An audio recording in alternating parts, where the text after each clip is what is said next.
Hello and welcome to EACT classes. My name is Tawqirul Islam and I am your tutor for this course. Thank you so much for clicking on this video.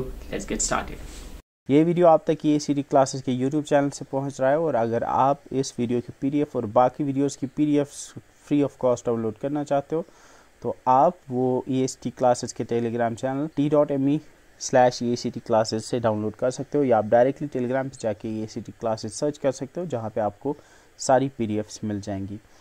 अगर आपको बाकी subjects like general knowledge जिसमें geography, environment, ecology and biodiversity, culture and heritage, computer awareness, aptitude, reasoning जैसे topics की videos चाहिए तो आप EACT classes के यूट्यूब चैनल पर प्लेलिस्ट में जाके चेकआउट कर सकते हो। फंडामेंटल ड्यूटीज़ के बाद आपके आते हैं कि यूनियन के अंडर आर्टिकल्स आते हैं, यानी वो वाले आर्टिकल्स जो यूनियन गवर्नमेंट के रिलेटेड हैं। यूनियन गवर्नमेंट में लाइक प्रेसिडेंट के रिलेटेड है और भी बाकी चीज़ों के रिलेटेड है। ठीक है, so we will start with, अब इसमें अलग अलग चैप्टर्स हैं, लाइक इसमें बहुत सारे आर्टिकल्स हैं। रफली इसमें लाइक 152 के अराउंड आर्टिकल्स इसमें आते हैं। देयर आर 152 आर्टिकल्स जो आपके पार्ट 5 के अंदर आते हैं। ठीक है, लगभग ये सबसे बड़ा पार्ट है आपके कॉन्स्टिट्यूशन का, इसमें सबसे ज़्यादा आर्टिकल्स हैं। आर्टिकल 52 से लेकर 51 तक 52 से लेकर 151 तक आर्टिकल इसमें आते हैं। इसमें आप जो 52 से लेकर 76 तक के जो आर्टिकल्स हैं वो एग्जीक्यूटिव के रिलेटेड है, यानी president, vice president, council of ministers and attorney general के रिलेटेड है। इसके बाद आपके 79 से लेकर 122 तक जो है वो पार्लियामेंट के रिलेटेड है। इसके बाद आपके आर्टिकल आपका 123 जो है वो legislative powers of the president के रिलेटेड है। आपका 124 से लेकर 144 तक ये यूनियन जुडिशरी यानी सुप्रीम कोर्ट के रिलेटेड है। इसके बाद आपका जो 148 और 149 है वो आपके कैग के रिलेटेड है, यानी comptroller auditor general of India के रिलेटेड है। तो इस तरह से हमने देखा कि यूनियन की जब हम बात करते हैं यूनियन गवर्नमेंट की, तो उसमें जो यूनियन के रिलेटेड आर्टिकल्स हैं यानी प्रेसिडेंट के related, vice president, council of ministers, parliament, legislative powers of president, supreme court and CAG के रिलेटेड जो आर्टिकल्स हैं वो इस पार्ट में आते हैं। एंड इसमें जो इंपॉर्टेंट आर्टिकल्स हैं जो आपको याद रखने हैं, शुरुआत हम करते हैं एग्जीक्यूटिव से, यानी प्रेसिडेंट, वाइस प्रेसिडेंट के रिलेटेड जो आर्टिकल्स आपके आते हैं या काउंसिल ऑफ मिनिस्टर्स के रिलेटेड आते हैं। शुरुआत करते हैं हम आर्टिकल 52 से।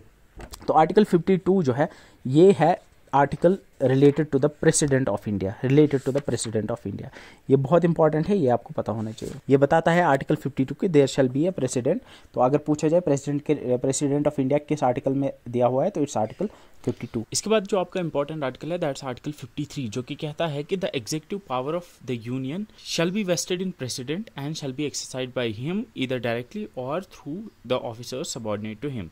और दूसरा जो इसका सब क्लॉज है वो कहता है कि the supreme command of the defence force of the union shall be vested to the president. इसका मतलब है कि जो एग्जीक्यूटिव हेड या एग्जीक्यूटिव पावर यूनियन का है यानी कंट्री का है वो प्रेसिडेंट के पास है। एंड दूसरी चीज़ जो कंट्री के डिफेंस फोर्सेस हैं उनके जो सुप्रीम कमांडर हैं वो प्रेसिडेंट होंगे। तो ये क्वेश्चन पूछा जाता है कि किस आर्टिकल में कहा गया है कि जो कंट्री के सुप्रीम कमांडर होंगे, कंट्री के डिफेंस फोर्सेस के सुप्रीम कमांडर होंगे वो प्रेसिडेंट होंगे, या फिर ये पूछा जाता है कि किस आर्टिकल ने प्रेसिडेंट को एग्जीक्यूटिव पावर दी है या एग्जीक्यूटिव हेड बनाया है, वो है आपका आर्टिकल 53।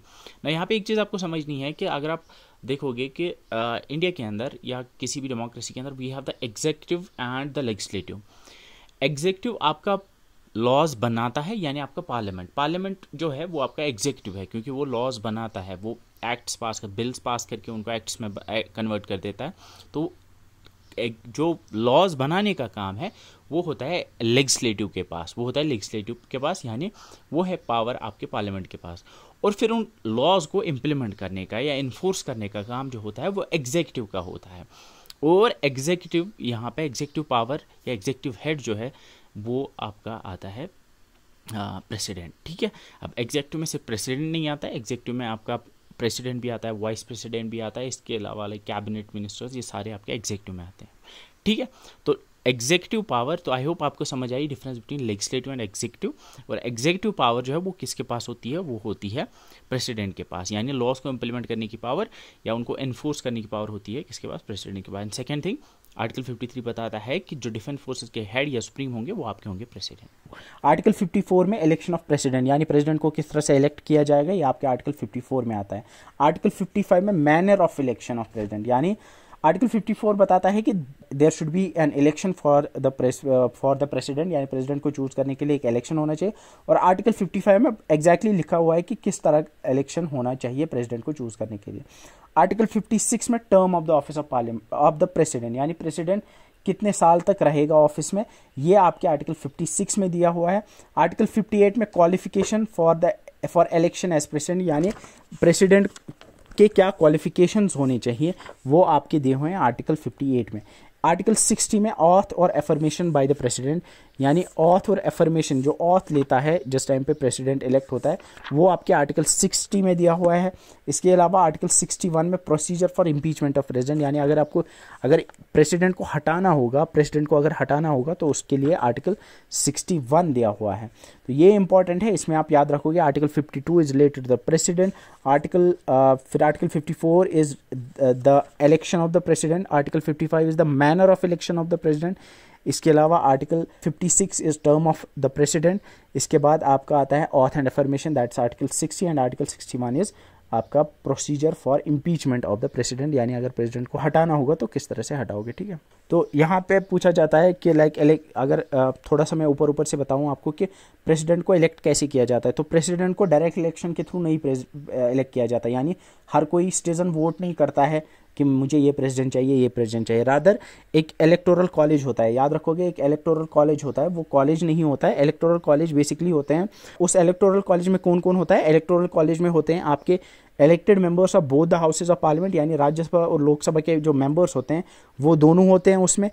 इसके अलावा elected members of legislative assemblies of the states, यानी जो एमएलएज होते हैं, हर स्टेट के एमएलएज जो होते हैं वो उसमें होते हैं। And elected members of legislative assemblies of UT of Delhi and Puducherry, यानी दिल्ली और पुडुचेरी जो यूटीज हैं उनकी लेजिस्लेटिव असेंबलीज के। इसके अलावा अब आज की डेट में जेएंडके के अंदर भी एक J&K is a UT with legislature, तो आज की डेट में जेएंडके भी इसमें आएगा कि जेएंडके के एमएलएज भी चूज करेंगे, because J&K is now A UT with legislature.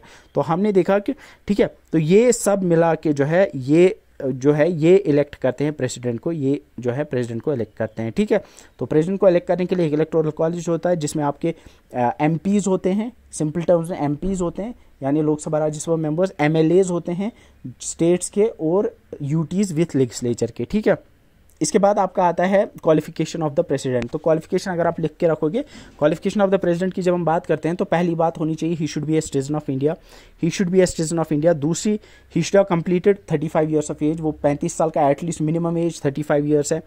He should be qualified for election as a member of Lok Sabha. ये याद रखना, जो लोकसभा मेंबर के लिए जो एलिजिबिलिटी है वो फॉलो करना चाहिए। And he should not hold any office of profit under union government या स्टेट गवर्नमेंट या लोकल अथॉरिटी। ठीक है, he should not hold any office. तो 4 क्राइटेरिया होते हैं। एक होता है he should be a citizen of India, he should be 35 years old, and इसके अलावा he should be qualified to be elected as a member of Lok Sabha, यानी एक लोकसभा के मेंबर के लिए जो क्वालिफिकेशन है वो भी फॉलो करना चाहिए। And he should not hold any office of profit. ठीक है, ऑफिस ऑफ प्रॉफिट वो नहीं करना चाहिए होल्ड। ठीक है, तो ये चीज़ें आपको पता होनी चाहिए। और टर्म भी इसमें इंपॉर्टेंट है, टर्म पे भी क्वेश्चन पूछा जाता है। तो टर्म आप याद रखोगे, अगर ये पूछा जाए कि टर्म कितनी होती है, प्रेसिडेंट की जो टर्म होती है वो 5 ईयर्स होती है। ये इंपॉर्टेंट है, प्रेसिडेंट की जो टर्म होती है ये 5 ईयर्स की होती है, ये आपको याद रखना है। ठीक है, दिस इज इम्पॉर्टेंट। आर्टिकल 56 में ही जिसमें टर्म ऑफ द प्रेसिडेंट को स्पेसिफाई किया गया है, उसी में अगर उसके sub clause 1 sub clause A में देखोगे तो वहाँ पे लिखा हुआ है कि अगर प्रेसिडेंट को रिज़ाइन करना होगा फ्रॉम हिज ऑफिस तो वो अपना resignation written resignation vice president को देता है। तो ये क्वेश्चन भी पूछा जाता है। तो याद रखना कि प्रेसिडेंट जो है वो अपना रेजिग्नेशन जो है वाइस प्रेसिडेंट को देता है और वाइस प्रेसिडेंट फिर उसको आगे फॉरवर्ड करके लोकसभा के स्पीकर को दे देते हैं। और यहाँ पे और एक चीज़ है कि यहाँ पे लिखा हुआ है कि प्रेसिडेंट अगर कॉन्स्टिट्यूशन को वायलेट करते हैं तो उनको रिमूव किया जा सकता है by impeachment in a manner, जो कि आर्टिकल 61 में दिया हुआ है। तो जिस तरह आर्टिकल 61 में लिखा हुआ है उसी तरह से उनको इम्पीच किया जा सकता है अगर वो कॉन्स्टिट्यूशन की वायलेशन करते हैं। तो ये आर्टिकल 56 के sub clause 1 sub clause B में दिया हुआ है। ठीक है, तो यहाँ पे हमने देखा कि जो प्रेसिडेंट ऑफ इंडिया के रिलेटेड आर्टिकल्स हैं उनमें आर्टिकल 52 है, that is related to president of India. Article 54 is related to election of president. Article 55 manner of election of president. Article 56 is term of the office of president जो 5 साल की होती है। Article 58 qualifications of election as a president, हमने देखा qualification जो होती है प्रेसिडेंट की, उसमें हमने देखा 4 क्वालिफिकेशंस होती हैं. First is that he should be a citizen of India, he should B at least 35 years old, and इसके बाद ही should have all the eligibility जो एक लोकसभा मेंबर की होती है. इसके अलावा he should not hold any office of profit. तो ये 4 हमारे पास इसके लिए एलिजिबिलिटीज़ है. एंड इसके बाद ऑथ्स एंड अफर्मेशन, वो आपके आर्टिकल 60 और 61 में इम्पीचमेंट दिया हुआ है. तो क्वेश्चन पूछा जाता है कि प्रेसिडेंट के इम्पीचमेंट के लिए कौन सा आर्टिकल है? It's article 61. प्रेसिडेंट अपनी ऑथ किसको देता है? तो ये आपको याद रखना है कि प्रेसिडेंट अपनी ऑथ जो है वो चीफ जस्टिस की प्रेजेंस में देता है. चीफ जस्टिस ऑफ इंडिया होगा, या अगर चीफ जस्टिस ऑफ इंडिया उस टाइम पे नहीं होंगे तो जो सीनियर मोस्ट जज होंगे सुप्रीम कोर्ट के, उनको दे सकते हैं. तो ये क्वेश्चन भी पूछा जाता है कि प्रेसिडेंट अपनी ऑथ किनको देते हैं, किनके सामने देते हैं. तो before entering the office the president make and subscribe in the presence of the chief justice of India in his absence the senior most judge of supreme court and oath or affirmation. और exactly जब oath लेते हैं president तो वो क्या कहते हैं? वो कहते हैं कि I, फिर उनका जो नाम होगा, do swear in the name of God, in whose name ये लेते हैं, he swears by the name of God, ये भी पूछा जाता है. उसके बाद फिर that I will faithfully execute the office, solemnly affirm of president or discharge the functions of the president of India, and will to the best of my ability preserve, protect and defend the constitution and law, and that I will devote myself to serve and well-being of the people of India. है. And इसके बाद ऑथ्स and affirmation, वो आपके article 60 और 61 में impeachment दिया हुआ है. तो क्वेश्चन पूछा जाता है कि प्रेसिडेंट के इम्पीचमेंट के लिए कौन सा आर्टिकल है? It's article 61. इसके बाद एग्जीक्यूटिव का जो सेकंड पार्ट है that is vice president. Vice president जो है, अगर आपको पता होगा, वाइस प्रेसिडेंट इंडिया के अंदर वाइस प्रेसिडेंट का ऑफिस भी होता है. एंड आर्टिकल 61 में लिखा हुआ है, 63 में लिखा हुआ है कि there shall be a vice president. 52 में प्रेसिडेंट है, 63 में वाइस प्रेसिडेंट है. ठीक है. सो आर्टिकल 64 बताता है कि vice president will be the ex officio chairman of council of states. Council of states कहते हैं राज्यसभा को, यानी जो वाइस प्रेसिडेंट होता है वो राज्यसभा का चेयरमैन भी होता है. अगर आपको पता होगा, लोकसभा का जो हेड होता है, लोकसभा में स्पीकर होता है, जो वहाँ पे जितनी भी मीटिंग्स होती है लोकसभा की, उनको जो मैनेज करता है उसको स्पीकर कहते हैं, और जो राज्यसभा में होता है उसको चेयरमैन कहते हैं. लोकसभा का स्पीकर जो है उसको जो है आज, अगर आपको पता होगा, इलेक्ट किया जाता है आज की डेट में, मेंबर्स उसको चूज़ करते हैं. और जो वाइस प्रेसिडेंट है, वाइस प्रेसिडेंट जो होता है वही चेयरमैन ऑफ राज्यसभा होता है, यानी राज्यसभा का चेयरमैन वाइस प्रेसिडेंट ही होता है. तो इसलिए हम कहते हैं vice president is the ex officio chairman of the council of states. Council of states Rajya Sabha को कहते हैं. तो ये क्वेश्चन भी पूछा जाता है, ये याद रखना है. ये किसके अंडर आता है? ये आपके आर्टिकल 64 के अंडर आता है. ठीक है, बहुत इंपॉर्टेंट है, इस पर क्वेश्चन पूछा जा सकता है, ये आपको याद रखना है. ठीक है. ठीक है. अब यहाँ पे इसके बाद आपका आता है आर्टिकल 66, यह आता है election of vice president. Election of vice president, अगर आपको याद होगा, इलेक्शन ऑफ प्रेसिडेंट के लिए मैंने बोला था वहाँ पे कौन कौन होते हैं. वहाँ पे होते हैं, ठीक है, MLAs और MPs होते हैं. लेकिन एक चीज़ वहाँ पे मैं क्लियर करना भूल गया, सॉरी अबाउट दैट, कि प्रेसिडेंट के लिए आपको याद रखना है सिर्फ इलेक्टेड मेंबर्स होते हैं पार्लियामेंट के. इलेक्टेड मेंबर्स, अगर आपको पता होगा कि लोकसभा में तो ठीक है, लोकसभा में इलेक्टेड मेंबर्स आते हैं, लेकिन राज्यसभा में सारे इलेक्ट होके नहीं आते, कुछ नॉमिनेटेड होते हैं. नॉमिनेटेड मतलब उनको फॉर एग्जांपल प्रेसिडेंट नॉमिनेट करता है. अगर आपने देखा, सेलिब्रिटीज़ होते हैं अक्सर, we have like Sachin Tendulkar या बाकी ऐसे सेलिब्रिटीज़ होते हैं जिनको नॉमिनेट किया जाता है. उनको प्रेसिडेंट ऐसे ही नॉमिनेट कर देता है कि आप आ जाओ, जिन्होंने लाइक सोशल स्पेस में या मे बी स्पोर्ट्स में या बाकी डायमेंशंस में उन्होंने अच्छा किया होता है, उनमें से नॉमिनेट कर जाते हैं. जो और भी होते हैं, लाइक और भी कैटेगरी से उठाए जाते हैं कुछ लोग जिनको नॉमिनेट किया जाता है. तो प्रेसिडेंट को चूज करने के लिए वो नॉमिनेटेड कैंडिडेट्स नहीं होते हैं. याद रखना है, प्रेसिडेंट को चूज करने के लिए elected members of Lok Sabha, elected members of Rajya Sabha, elected members of legislative assemblies of the states and union territories. ये आपको याद रखना है. ठीक है, legislative assemblies of states and legislative assemblies of union territories, जिसमें दिल्ली, पुडुचेरी और JNK आते हैं, क्योंकि इन्हीं 3 स्टेट्स, यही 3 यूटीज़ हैं जिनमें आपका लेजिस्लेटिव असेंबली है. बाकी यूटीज़ में लेजिस्लेटिव असेंबली नहीं है. ठीक है. अब वाइस प्रेसिडेंट को चूज करने के लिए आपको याद रखना है, इसमें both elected as well as nominated members होते हैं पार्लियामेंट के. बोथ इलेक्टेड एंड नॉमिनेटेड, यानी जिनको लोगों ने राज्यसभा में चूज करके लिया है, और नॉमिनेटेड, याद रखना है, नॉमिनेटेड भी, जिन कुछ लोग होते हैं जिनको नॉमिनेट करता है प्रेसिडेंट, उनको भी. It does not include the members of state legislative assemblies, यानी इसमें स्टेट लेजिस्लेटिव असेंबलीज को नहीं इंक्लूड किया जाता है. तो अगर मैं बोलूँ कि जो वाइस प्रेसिडेंट है उसको कौन चूज करता है, उसको चूज करते हैं elected and nominated members of parliament. Simple है, elected and nominated members of parliament या elected and nominated members of Rajya Sabha and Lok Sabha.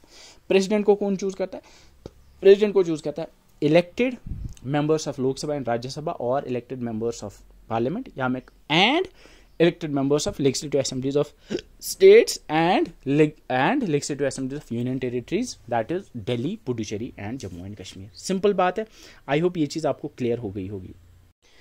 अब यहाँ पे आर्टिकल 66 के अंदर ही जो क्लॉज 3 है उसमें वाइस प्रेसिडेंट की एलिजिबिलिटी के बारे में लिखा हुआ है। तो अगर आपसे पूछा जाए कि eligibility of the vice president is given in which article, it's given in article 66। इसमें लिखा हुआ है कि जो एलिजिबिलिटी है वाइस प्रेसिडेंट होने के लिए, first is he must be a citizen of India, same जैसा प्रेसिडेंट के लिए था। सेकंड, ही must B 35 years old, same जैसा प्रेसिडेंट के लिए था। वहाँ पे जो थर्ड क्वालिफिकेशन थी वो थी कि he must be eligible to be elected as a member of house of people, यानी वो लोकसभा मेंबर चूज करने के लिए जो एलिजिबिलिटी चाहिए होती है प्रेसिडेंट में वो भी होनी चाहिए। लेकिन वाइस प्रेसिडेंट में जो काउंसिल ऑफ स्टेट्स यानी राज्यसभा मेंबर होने के लिए एलिजिबिलिटी चाहिए वो भी फुलफिल करना चाहिए। यानी 3 चीज़ें हमने देखी थी वहाँ पे, यहाँ पे भी हम देख रहे हैं 3 चीज़ें हैं। तो 3 में से 2 सेम है वहाँ पे, लेकिन डिफरेंट है कि वहाँ पे लोकसभा मेंबर के लिए जो एलिजिबिलिटी है प्रेसिडेंट मस्ट फुलफिल दैट, यहाँ पे राज्यसभा मेंबर या द काउंसिल ऑफ स्टेट्स के मेंबर के लिए जो एलिजिबिलिटी है वो वाइस प्रेसिडेंट फुलफिल करना चाहिए। इसके अलावा जो 4th वाला हमने देखा था, he must not hold any office of profit, जो सेम वहाँ पे। इसके बाद आपका आता है आर्टिकल 67 जो है term of office of vice president, यानी वाइस प्रेसिडेंट कितने टाइम तक ऑफिस में रहेगा या कितने साल तक वाइस प्रेसिडेंट रहता है। तो ये जो है ये सेम है, जितना प्रेसिडेंट का 5 साल का होता है उतना ही 5 साल का वाइस प्रेसिडेंट का भी टर्म होता है। इसके बाद ऑथ एंड एफर्मेशन, ये आर्टिकल 69 बताता है वाइस प्रेसिडेंट का। तो अगर वाइस प्रेसिडेंट के ऑथ की बात करेंगे तो वाइस प्रेसिडेंट अपनी ऑथ जो है वो प्रेसिडेंट को देते हैं, उनके सामने देते हैं। जैसे हमने देखा प्रेसिडेंट जो है अपनी ऑथ जो है सुप्रीम कोर्ट के जो चीफ जस्टिस ऑफ इंडिया होंगे उनके सामने देते हैं। अगर वो प्रेजेंट नहीं हुए तो फिर सुप्रीम कोर्ट के सबसे सीनियर मोस्ट जज के सामने देते हैं। और जो वाइस प्रेसिडेंट होते हैं वो अपनी ऑथ जो है वो प्रेसिडेंट के सामने लेते हैं, और या फिर प्रेसिडेंट अपनी जगह पे किसी को अपॉइंट कर सकते हैं जिनके सामने वो ऑथ लेते हैं। और जो ऑथ वो लेते हैं वो होती है आई, फिर अपना नाम बोलते हैं, do swear in the name of the God, same जैसा वो बोलते हैं president, that I will bear true faith and solemnly affirm allegiance to the Constitution of India as by law established, and that I will faithfully discharge the duty upon which I am about to enter। तो यहाँ पे जो ये याद रखना है आपको कि जो वाइस प्रेसिडेंट होते हैं वो ऑथ लेते हैं allegiance to the constitution of India की, वो ऑथ लेते हैं allegiance to the constitution of India की। और जो प्रेसिडेंट होते हैं वो ऑथ लेते हैं to preserve, protect and defend the constitution, यानी जो प्रेसिडेंट होते हैं वो कॉन्स्टिट्यूशन को डिफेंड, प्रिजर्व और प्रोटेक्ट लेने की ऑथ लेते हैं। और जो वाइस प्रेसिडेंट होते हैं वो एलिजेंस टू द कॉन्स्टिट्यूशन की ऑथ लेते हैं, यानी वो कहते हैं कि मैं कॉन्स्टिट्यूशन को अवॉइड बाई करूँगा, उसके रूल्स को आई विल।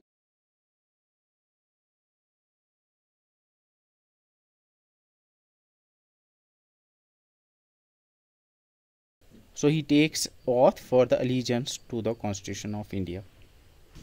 इसके बाद power of the president to grant pardons. अगर आपको पता होगा कि जिसको कहता है ना कि प्रेसिडेंट अगर किसी को सजाए मौत मिली है तो प्रेसिडेंट माफ़ी भी दे सकता है, प्रेसिडेंट माफ़ भी कर सकता है उसको सज़ा, जो मौत की सज़ा है या फांसी की सज़ा अगर किसी को सुनाई गई है तो president has this power to grant pardon, वो माफ़ी दे सकता है। वो अंडर आर्टिकल 72 आता है। ये पूछा जाता है, याद रखना under which article does the president grant pardons, तो ये याद रखना है ये आपके आर्टिकल 72 के अंदर आता है, ये बहुत इंपॉर्टेंट है। तो हमने देखा वहाँ पे आर्टिकल 52 से शुरुआत होती थी प्रेसिडेंट की, यहाँ पे 63 से शुरुआत होती है वाइस प्रेसिडेंट की। डिफरेंसेस मैंने आपको बोले इलेक्शन में क्या क्या डिफरेंस है। वहाँ पे प्रेसिडेंट के केस में हमने देखा कि प्रेसिडेंट को इलेक्ट करने के लिए elected members of Lok Sabha, Rajya Sabha and legislative assemblies of states and union territories, यहाँ पे elected and nominated members of parliament है, ठीक है। यहाँ पे लेजिस्लेटिव असेंबलीज के मेंबर्स को नहीं चूज करने देते हैं कि वाइस प्रेसिडेंट को। एंड आर्टिकल 72 के अंदर प्रेसिडेंट को पावर होती है टू ग्रांट पार्डन्स। इसके बाद आपका काउंसिल ऑफ मिनिस्टर्स आता है। काउंसिल ऑफ मिनिस्टर्स 74 के अंडर आते हैं। अगर आपको पता होगा सेंट्रल गवर्नमेंट में मिनिस्टर्स की काउंसिल होती है, काउंसिल ऑफ मिनिस्टर्स, जिसमें आपके मल्टीपल मिनिस्टर्स होते हैं, जो आपको पता होगा। इसमें भी अलग है, like there is cabinet and other things, वो उसमें डिटेल में नहीं जाएंगे। तो अभी के लिए आप याद रखोगे कि प्रेसिडेंट को एडवाइज और एड करने के लिए एक काउंसिल ऑफ मिनिस्टर्स होती है, जो आपके लाइक जिसमें मेजरली आपके जो मिनिस्टर्स होते हैं यूनियन गवर्नमेंट में वही आते हैं, ठीक है। तो आर्टिकल 74 बताता है कि there shall be a council of ministers to aid and advise the president, ठीक है। आर्टिकल 74 बताता है कि there shall be a council of ministers to aid and advise the president. अब एक चीज आपको याद रखनी है कि हमने प्रेसिडेंट की बात की, वाइस प्रेसिडेंट की बात की, हमने बहुत सारी बातें की, हमने काउंसिल ऑफ मिनिस्टर्स की बात की, लेकिन हमने प्राइम मिनिस्टर की बात नहीं की। We did not talk about the prime minister, क्योंकि कॉन्स्टिट्यूशन के अंदर कोई स्पेसिफिक प्रोसीजर नहीं है for the selection and appointment of the prime minister. लेकिन आर्टिकल 75 बताता है कि prime minister shall be appointed by the president.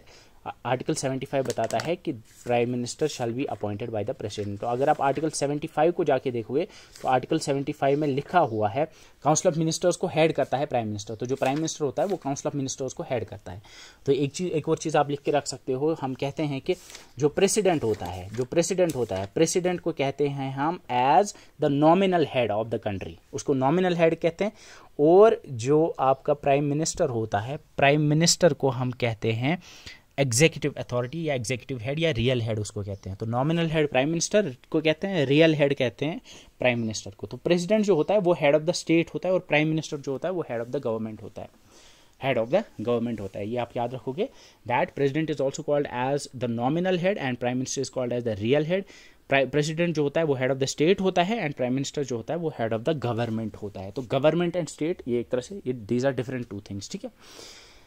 तो आर्टिकल 74 काउंसिल ऑफ मिनिस्टर्स के रिगार्डिंग है, एंड वो कहता है, आर्टिकल 74 कहता है there shall be a council of ministers with the prime minister at the head to aid and advise the president. यानी article 74 कहता है कि जो काउंसिल ऑफ मिनिस्टर्स जो होते हैं उनके हेड होते हैं आपके prime minister, and council of ministers का काम होता है to aid and advise the president. और साथ में वहाँ पे ये भी लिखा हुआ है कि the president may require the council of minister to reconsider the advice. यानी प्रेसिडेंट जो है वो अगर जो काउंसिल ऑफ मिनिस्टर उसको एडवाइस करेंगे तो प्रेसिडेंट को कह सकता है कि आप इस एडवाइस को रिकंसिडर कीजिए ईदर जनरली और अदरवाइज, यानी उसको रिकंसिडर करने के लिए बोल सकते हैं।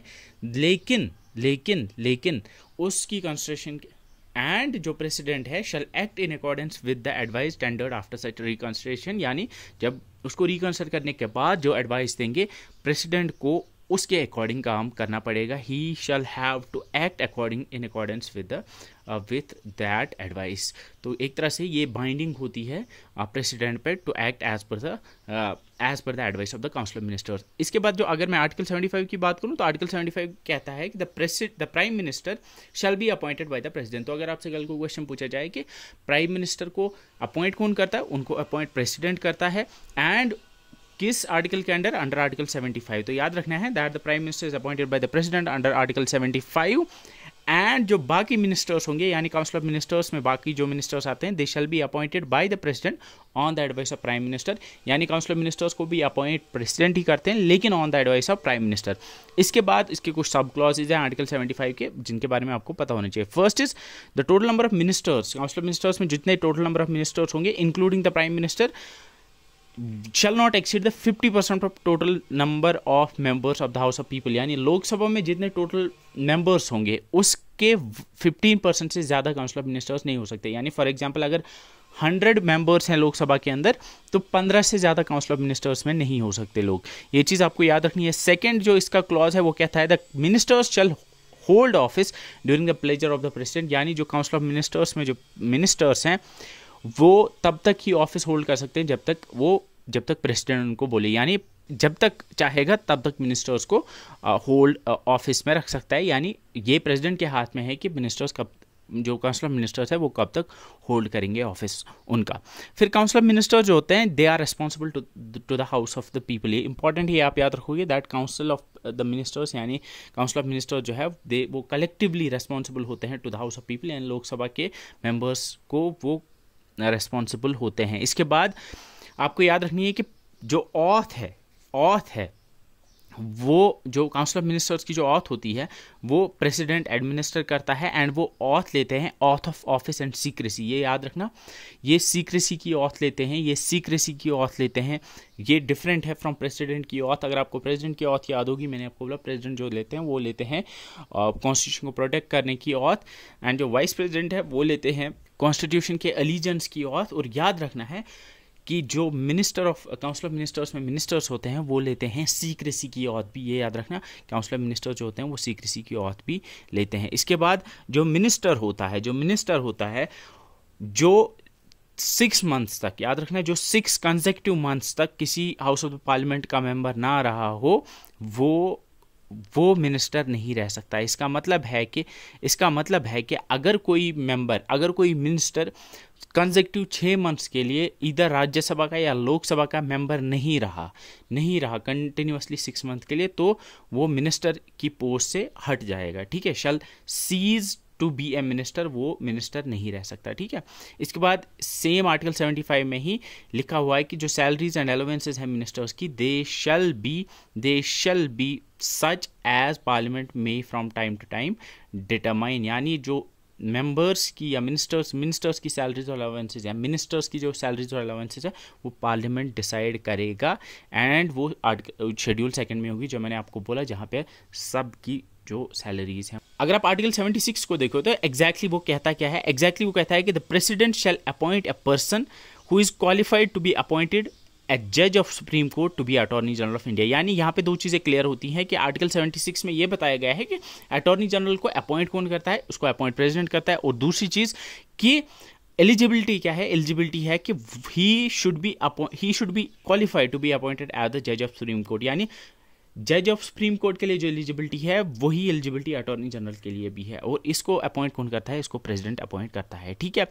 और इसके सेकंड क्लॉज में दिया हुआ है कि it's the duty of the attorney general to give advice to the government of India upon such legal matters, यानी जो अटॉर्नी जनरल होता है उसका काम होता है लीगल एडवाइस देना, तो एक तरह से वो लीगल एडवाइजर होते हैं गवर्नमेंट के, ये आपको याद रखना है, ठीक है।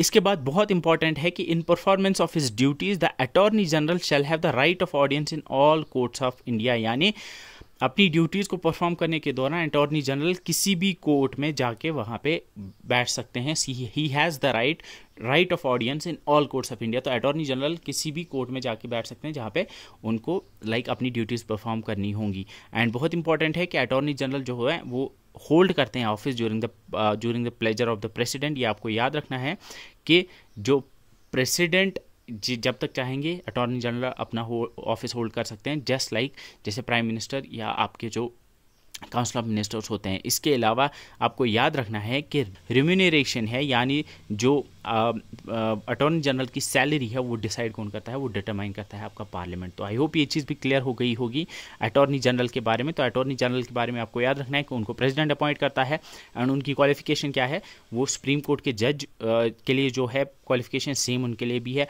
दूसरी चीज़ है कि इनका काम है to give legal advice to the government, और इनको राइट ऑफ ऑडियंस होता है पूरी इंडिया के कोर्ट्स में जहाँ पे वो अपनी ड्यूटीज़ परफॉर्म कर सकते हैं। इसके अलावा ही holds the office during the pleasure of the president, and इनको जो रिन्यूमरेशन मिलती है या इनकी सैलरी जो है वो कौन डिसाइड करता है, वो प्रेसिडेंट डिसाइड करता है। आई होप ये चीज़ आपको क्लियर हो गई होगी।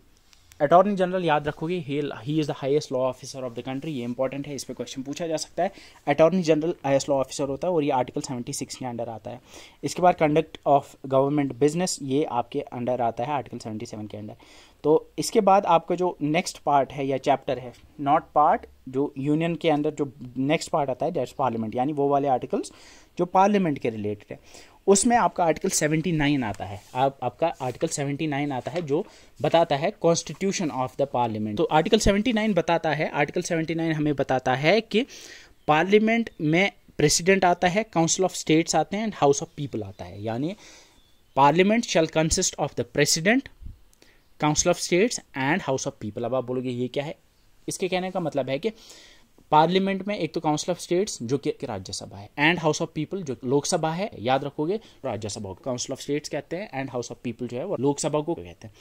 तो president is also a part of parliament, ये आपको याद रखना है। तो कहने का मतलब है कि आर्टिकल 79 हमें बताता है कि आर्टिकल 79 हमें बताता है parliament of India consist of 3 parts, president, council of states and house of people, या आप कह सकते हो प्रेसिडेंट, लोकसभा एंड राज्यसभा, यानी ये तीनों मिलके आपका पार्लियामेंट बनाते हैं। ठीक है, तो राज्यसभा या लोकसभा ये हिंदी के दो नाम हैं एंड इंग्लिश में इसको council of states and house of people कहते हैं। राज्यसभा को हम अपर हाउस भी कहते हैं या सेकंड चेंबर भी कहते हैं या हाउस ऑफ एल्डर्स भी कहते हैं, लिख के रख लो कहीं पे, that Rajya Sabha is also called as the upper house, second chamber और हाउस ऑफ एल्डर्स, और जो लोकसभा है उसको लोअर हाउस, फर्स्ट चैम्बर या पॉपुलर हाउस भी कहते हैं। ठीक है, ठीक है, ये इंपॉर्टेंट है, इस पर क्वेश्चन पूछे जा सकते हैं, ये आपको पता होनी चाहिए।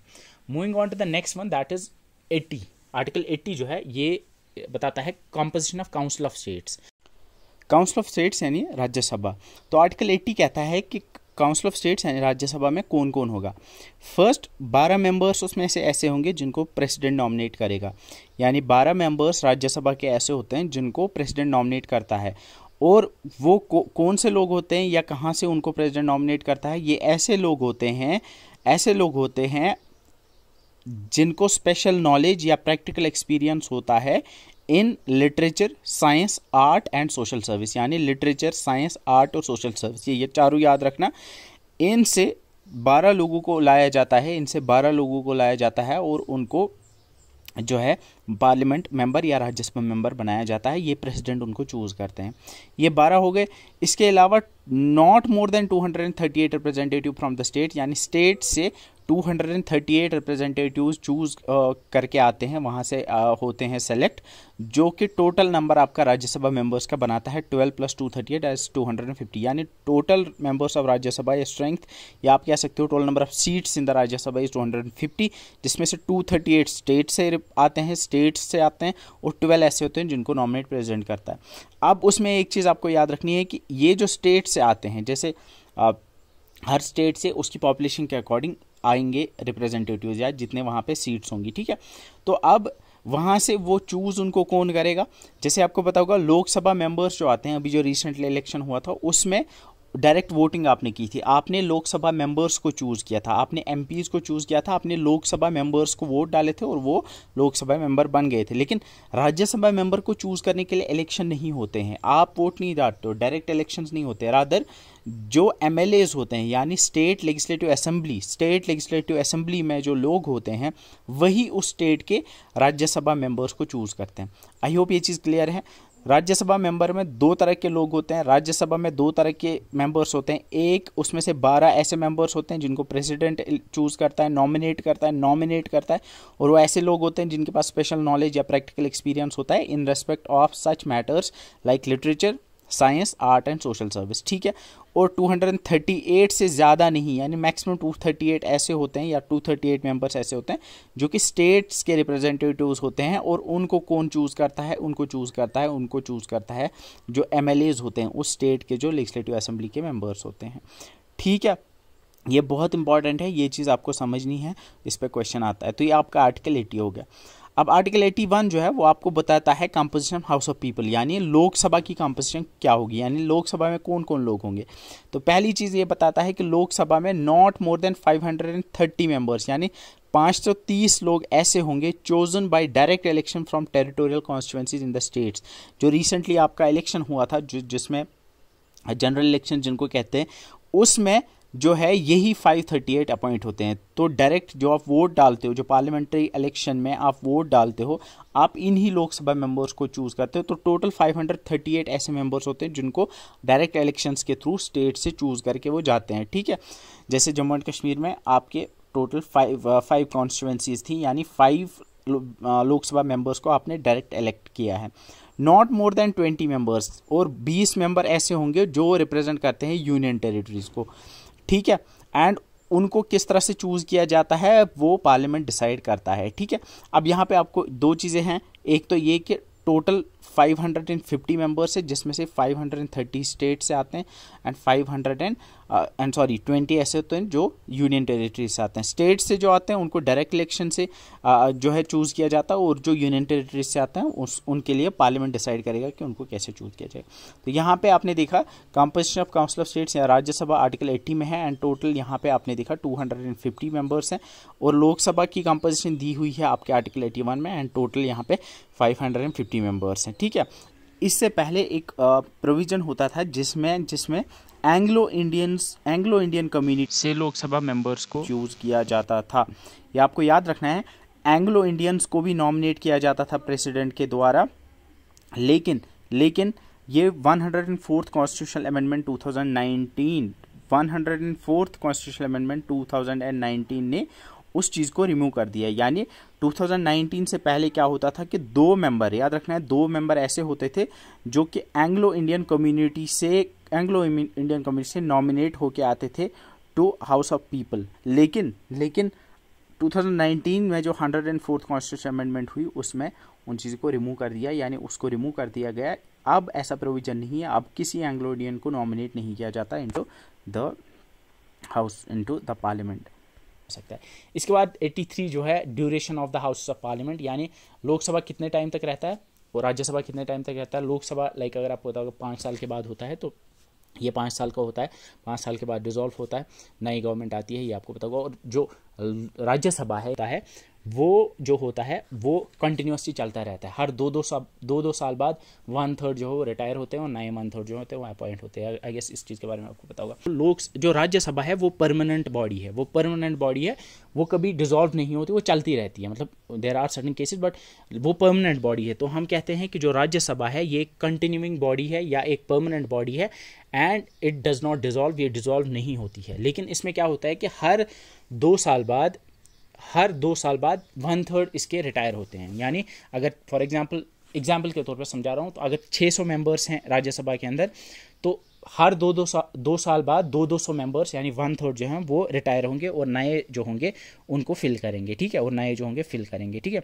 तो कॉन्स्टिट्यूशन में राज्यसभा जो टर्म है राज्यसभा मेंबर्स की वो फिक्स नहीं की है, ये पूछा जाता है, इसमें फिक्स नहीं की गई है, and it has left it to the parliament. ये पार्लियामेंट पे डिपेंड करता है कि वो कब इसको सेट करेगा। And there is a separate act, representation of people act 1951, जिसमें राज्यसभा के मेंबर्स को 6 ईयर्स रखा गया है। तो ये पूछा जा सकता है कि कॉन्स्टिट्यूशन के अंदर duration of members of Rajya Sabha है वो फिक्स नहीं की गई है, लेकिन जो peoples representation of people act 1951 है उसमें बताया गया है कि राज्यसभा के मेंबर्स का जो टर्म होगा वो 6 ईयर्स होगा, ठीक है। ये आप पता होना चाहिए। लोकसभा की अगर बात करेंगे तो लोकसभा एक कॉन्टिन्यूइंग चैम्बर नहीं है, ये एक परमानेंट बॉडी नहीं है, रादर ये हर 5 साल बाद जो है डिसॉल्व होती है, जब जनरल इलेक्शंस हर 5 साल बाद होते हैं, ठीक है। तो प्रेसिडेंट जो है वो डिसॉल्व कर सकता है लोकसभा को कभी भी, ये उस पर डिपेंड करता है, कैन डिसॉल्व एनी टाइम, ज़रूरी नहीं हर 5 साल बाद, वो कभी भी इसको चैलेंज डिसॉल्व जो है कर सकता है, ठीक है। तो ये इंपॉर्टेंट है। तो मैंने जो चीज़ें यहाँ पे बोली ये आपको पता होनी चाहिए। राज्यसभा जो होता है ये होता है आपका, राज्यसभा एक कंटिन्यूइंग या परमानेंट हाउस होता है। कॉन्स्टिट्यूशन के अंदर इसके मेंबर्स की जो ड्यूरेशन है वो नहीं बताई गई है, वो अलग से रिप्रेजेंटेशन ऑफ पीपल्स एक्ट 1951 में बताया गया है कि 6 साल होगी, और हर 2 साल बाद 1/3 जो है वो रिटायर होते हैं, नए अपॉइंट होते हैं। लोकसभा जो है ये परमानेंट हाउस नहीं है, ये कंटिन्यूइंग चैम्बर नहीं है। इसके मेंबर्स का फिक्स्ड 5 ईयर का टर्म है, जो कॉन्स्टिट्यूशन में लिखा हुआ है कि 5 साल बाद जो होंगे ये इसको प्रेसिडेंट डिसॉल्व करेगा और नई लोकसभा जो है वो आ जाएगी, ठीक है। इसके बाद आपका आता है आर्टिकल 84 जो बताता है आपका क्वालिफिकेशन। तो आर्टिकल 44 जो है वो क्वालिफिकेशन। तो क्वालिफिकेशंस की अगर हम बात करेंगे तो हमने देखा था प्रेसिडेंट की क्वालिफिकेशन में ही must be at least 35 years old, he should B citizen of India, और देखा था ही शुड बी लोकसभा मेंबर होने के लिए जो एलिजिबिलिटी है वो भी फॉलो करना चाहिए। तो अगर हम यहाँ पे देखेंगे तो जो क्वालिफिकेशन है मेंबर पार्लियामेंट चूज करने के लिए वो क्या क्या है। फर्स्ट है he must be a citizen of India, पहली बात है सिटीजन ऑफ इंडिया होना चाहिए। दूसरा है he must make and subscribe to an oath and affirmation before the person authorised by the election commission. तीसरी चीज़ जो है he must be at least 30 years of age in case of Rajya Sabha and 25 years of age in case of Lok Sabha. तो president at least 35 years as का होना चाहिए, जो Lok Sabha member है वो एटलीस्ट 25 ईयर्स का होना चाहिए, और राज्यसभा मेंबर एटलीस्ट 30 ईयर्स का होना चाहिए। तो सबसे छोटा, अगर आप यंग एज में बनना चाहते हो तो you can become a Lok Sabha member 25 साल की उम्र में एटलीस्ट, और एटलीस्ट 30 ईयर्स की एज में आप बन सकते हो Rajya Sabha member, and you need to be at least 35 years of old अगर आप प्रेसिडेंट बनना चाहते हो, ठीक है। तो यहाँ पे इसके अलावा और भी क्वालिफिकेशंस हैं जो like representation of people's act 1951 में दिए हैं। तो प्राइमरली अगर हम देखेंगे he must be a citizen of India. दूसरी चीज़ है he must be at least 25 years से ओल्ड अगर वो लोकसभा मेंबर बनना चाहता है, and he must be 30 years old अगर वो राज्यसभा मेंबर बनना चाहता है। एंड इसमें इसके अलावा he must make and subscribe to an oath and affirmation before the person of authority. ठीक है, तो ये 3 चीज़ें इसमें आपको याद रखनी है जो कि हैं आपके क्वालिफिकेशन मेंबर जो कि क्वालिफिकेशन में आती हैं। ठीक है, राज्यसभा में एज याद रखना, उसमें भी याद रखना।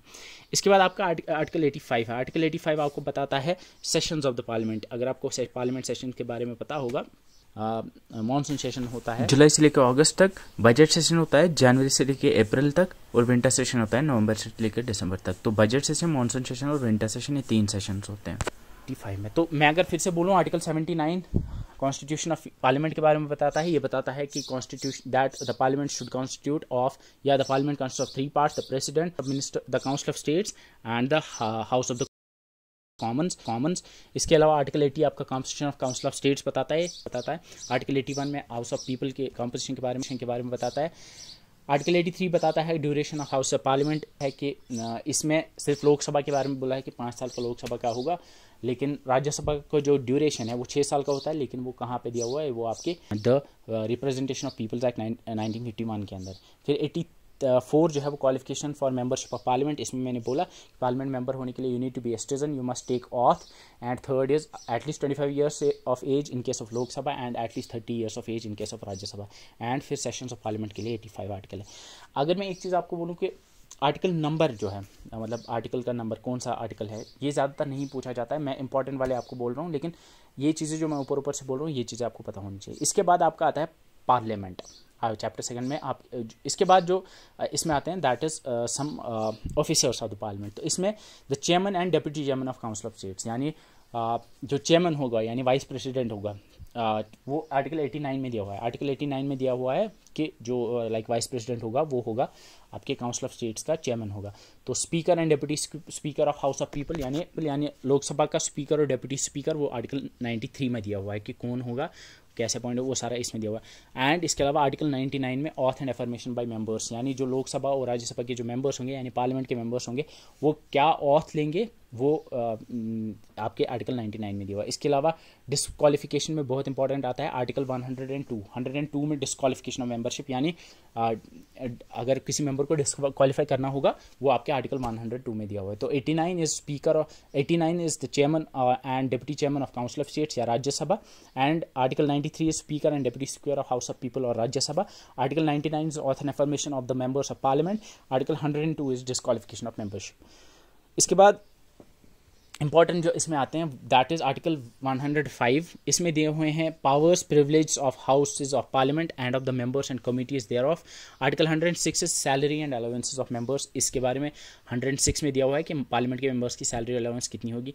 Legislative procedure provisions as to introduction and passing of bills, यानी जब भी कोई बिल इंट्रोड्यूस करनी होगी या पास करनी होगी उसके रिलेटेड आर्टिकल 7 में दिया हुआ है, 107 में दिया हुआ है, एंड 108 में joint sting of both the houses के बारे में दिया हुआ है।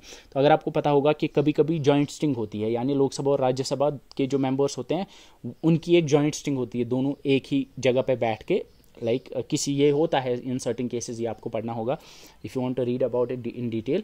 तो कुछ केसेस में लोकसभा और राज्यसभा के मेंबर्स एक साथ बैठते हैं किसी चीज़ के ऊपर, वोट करना होता है या कुछ होता है, उसको जॉइंट स्टिंग कहते हैं। तो जॉइंट स्टिंग जो है ये लिखा हुआ है किसमें, आर्टिकल 108 में। ये बहुत पूछते हैं, ये पता होना चाहिए आपको। Article 109 it's related to the special procedure in respect of money bills, and 110 में दिया हुआ है डेफिनेशन ऑफ मनी बिल्स। तो ये पूछा जाता है, अगर क्वेश्चन आएगा डेफिनेशन ऑफ मनी बिल्स किस आर्टिकल में दी हुई है, वो दिया हुआ है आपके 110 में। There are different types of bills, there are certain types of bills जिनको हम मनी बिल्स कहते हैं, जिनके बारे में आप पढ़ सकते हो।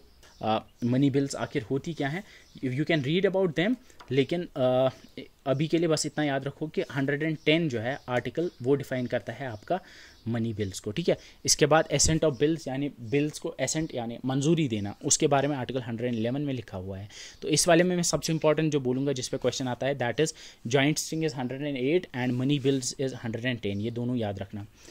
सो इसके बाद आपका जो नेक्स्ट आता है दैट इज़ 112, जो मोस्ट इंपॉर्टेंट है, that is annual financial statement, यानी बजट जो है। बजट का टर्म या वर्ड जो है ये कॉन्स्टिट्यूशन में यूज़ नहीं हुआ है, इसकी जगह पे बजट को कॉन्स्टिट्यूशन में एनुअल फाइनेंशियल स्टेटमेंट कहा गया है। तो बजट के प्रेजेंटेशन के रिलेटेड जो आर्टिकल है दैट इज़ 112। अगर आपको पता होगा कि हर साल जो फाइनेंस मिनिस्टर होती है या होता है वो क्या करता है, वो बजट एनुअल फाइनेंशियल स्टेटमेंट जो है पार्लियामेंट के अंदर प्रेजेंट करता है। तो फाइनेंशियल एनुअल फाइनेंशियल स्टेटमेंट या बजट कहाँ पे प्रेजेंट करना चाहिए या किसको प्रेजेंट करना चाहिए, ये आपके 112 में लिखा हुआ है। इसके बाद language to be use in the parliament is 120, ठीक है। इसके बाद कुछ इंपॉर्टेंट आर्टिकल्स हैं, ये बहुत इंपॉर्टेंट है। 123 जो है इसमें लिखा हुआ है power of the president to promulgate ordinances during the recess of parliament. कहते हैं कि जब पार्लियामेंट का रिसेस होता है, अगर आपको पता होगा जब पार्लियामेंट के सेशन नहीं चल रहे हो तो उसको रिसेस कहते हैं। उस दौरान जो है प्रेसिडेंट जो है वो किस तरह से ऑर्डिनेंसेस को पास कर सकता है, वो आपके 123 में दिया हुआ है। इसके बाद जो इंपॉर्टेंट है that is article 124, that is establishment and constitution of supreme court. ये पूछा जाता है सुप्रीम कोर्ट का किस आर्टिकल में दिया हुआ है, इट्स 124, ठीक है।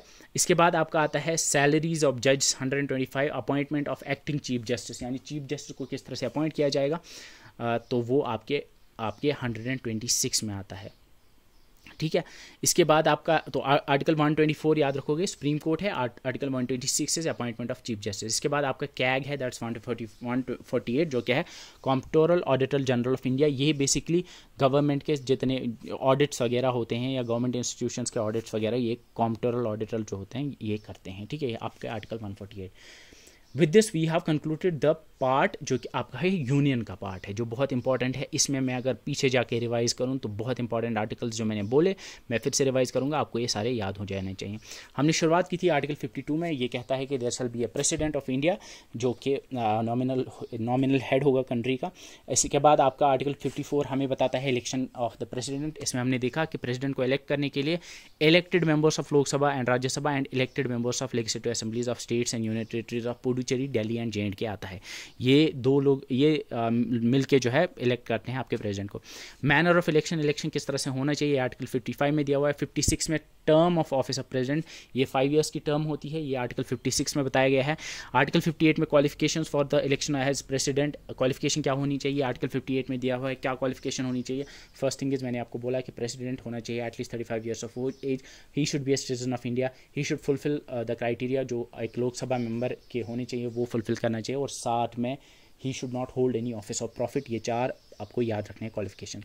ऑथ एंड अफर्मेशन आर्टिकल 60 में आता है, आर्टिकल 61 में आता है procedure for impeachment of president. अगर प्रेसिडेंट को हटाना होगा, इम्पीच करना होगा, उसको हटाना होगा, उसको आर्टिकल 61 में लिखा गया है, ठीक है। तो ये इंपॉर्टेंट है। 54 is the president, 52 is president, 54 is election of the president, 56 is term of office, 58 is qualification, 60 is oath and affirmation। तो आप देख सकते हो इसको आप 2-2 करके याद रखोगे। 55 वाले को अभी छोड़ दो, 2-2 के ब्रेक के बाद देख लो। 52 is president, 54 is election of president, 56 is term of office, 58 is qualification, 60 is oath and affirmation, ठीक है। एंड 61 is impeachment, ये आप याद रखना। इसके बाद हमने देखा vice president. Vice president article 63 में दिया गया है that he shall be the ex officio chairman. ये आर्टिकल 64 में बताया गया है कि वाइस प्रेसिडेंट जो होंगे ये काउंसिल ऑफ स्टेट्स यानी आपके जो राज्यसभा जो होगा उसके जो ये चेयरमैन होंगे। इसके बाद आपका इलेक्शन ऑफ वाइस प्रेसिडेंट यानी वाइस प्रेसिडेंट किस तरह से इलेक्ट किए जाएंगे। टर्म उसका मैंने बोला इनको वाइस प्रेसिडेंट को इलेक्ट करने के लिए जो एक तो है elected members and appointed members किसके, लोकसभा और राज्यसभा यानी पार्लियामेंट के ही मेंबर्स जो हैं वो चूज़ करते हैं वाइस प्रेसिडेंट को, ठीक है। लेजिस्लेटिव असेंबलीज के नहीं होते हैं इसमें, और साथ में इसमें इलेक्टेड और नॉमिनेटेड दोनों होते हैं पार्लियामेंट के। इसके बाद आपका आता है term of office of vice president, ये भी 5 साल का होता है, आर्टिकल 67 में आता है। आर्टिकल 69 में आपका आता है oath and affirmation of the president. And इसके बाद अगर आप यहाँ देखोगे तो यहाँ पे 63 के बाद 2 छोड़ोगे तो ठीक है। 66 इलेक्शन, 67 इसके बाद प्रेसिडेंट की टर्म है वाइस प्रेसिडेंट की, एंड ऑथ एंड अफर्मेशन 69, तो इसको आप याद रखोगे। फिर 72 बहुत इंपॉर्टेंट मैंने बोला, it's the power of the president to grant pardons, माफ़ी जो देते हैं प्रेसिडेंट जो माफ़ कर सकता है किसी की सज़ा, वो आपके 72 के अंदर आता है। ये पावर आर्टिकल 72 देता है प्रेसिडेंट को। इसके बाद काउंसिल ऑफ मिनिस्टर्स में हमने देखा आर्टिकल 74 बताता है there shall be a council of ministers to aid and advise the president headed by the prime minister, जिसको प्राइम मिनिस्टर हेड करेंगे। अटॉर्नी जनरल जो हाईएस्ट लॉ ऑफिसर होते हैं गवर्नमेंट के जो लॉयर होते हैं, आप मान सकते हो अगर गवर्नमेंट का कोई केस होगा यूनियन गवर्नमेंट का तो उसको अटॉर्नी जनरल लीड कर सकते हैं। या आर्टिकल 76 में या जो लॉ रिलेटेड जो मैटर्स होते हैं उसमें अटॉर्नी जनरल जो है वो गवर्नमेंट ऑफ इंडिया को हेल्प करते हैं, एड करते हैं। आर्टिकल 76 में अटॉर्नी जनरल के बारे में लिखा हुआ है। इसके बाद आपका आता है आर्टिकल 79 जो बताता है कॉन्स्टिट्यूशन ऑफ पार्लियामेंट, यानी पार्लियामेंट में कौन कौन होगा। एंड इसके बाद आपका आता है आर्टिकल 80 जो बताता है composition of council of states, and article 81 बताता है composition of house of people. आते हैं आर्टिकल 83 जो है that is duration of house of parliament. इसमें लोकसभा का बताया गया है कि लोकसभा का 5 साल का होगा ड्यूरेशन। राज्यसभा का बताया गया है कि ये कंटिन्यूइंग चेंबर है, ये कंटिन्यूइंग चेंबर है, ये इसको डिसॉल्व नहीं, it's a non dissolving house, इसको डिसॉल्व नहीं कर सकता प्रेसिडेंट। राज्यसभा के मेंबर जो होते हैं वो हर 2-2 साल बाद 1/3 जो होते हैं वो रिटायर होते हैं और नए आ जाते हैं हर 2 साल के बाद, ठीक है। और इसको डिसॉल्व नहीं कर सकता वो प्रेसिडेंट जो होता है, वो लोकसभा के मेंबर्स, लोकसभा को ही डिसॉल्व कर सकते हैं, ठीक है। Qualification for membership of parliament, मैंने आपको बोला कि मेंबरशिप के लिए आपको सबसे पहले you should be the citizen of India, दूसरा ही मस्ट टेक ऑथ।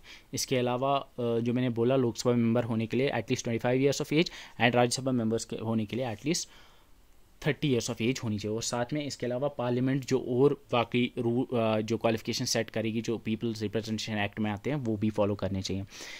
इसके अलावा सेशंस ऑफ द पार्लियामेंट या प्रोरोगेशन या डिसोल्यूशन के रिलेटेड जो भी हैं, डिसॉल्व किस तरह से होगा या क्यों कौन कौन से सेशंस होंगे वो आर्टिकल 85 में दिए हुए हैं। इसके बाद आपका इंपॉर्टेंट है that is chairman and deputy chairman of council of states and the speaker and deputy speaker of house of people कहते हैं। काउंसिल ऑफ स्टेट कहते हैं राज्यसभा को, एंड हाउस ऑफ पीपल कहते हैं लोकसभा को, ठीक है। तो स्पीकर होगा तो 89 जो आर्टिकल 89 बताता है chairman and deputy chairman of council of states, यानी chairman and deputy chairman of Rajya Sabha जो कि प्रेसिडेंट होते हैं चेयरमैन, वाइस प्रेसिडेंट होते हैं chairman, and speaker and deputy speaker of house of people यानी लोकसभा के स्पीकर एंड डिप्टी स्पीकर, ये आर्टिकल 93 में है। आर्टिकल 99 में oath and affirmation of the members of the parliament है।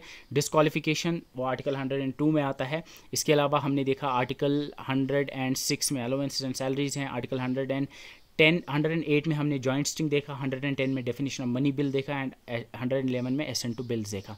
इसके अलावा हमने देखा एनुअल फाइनेंशियल स्टेटमेंट जो बजट जिसको हम कहते हैं आर्टिकल 112 में दिया हुआ है।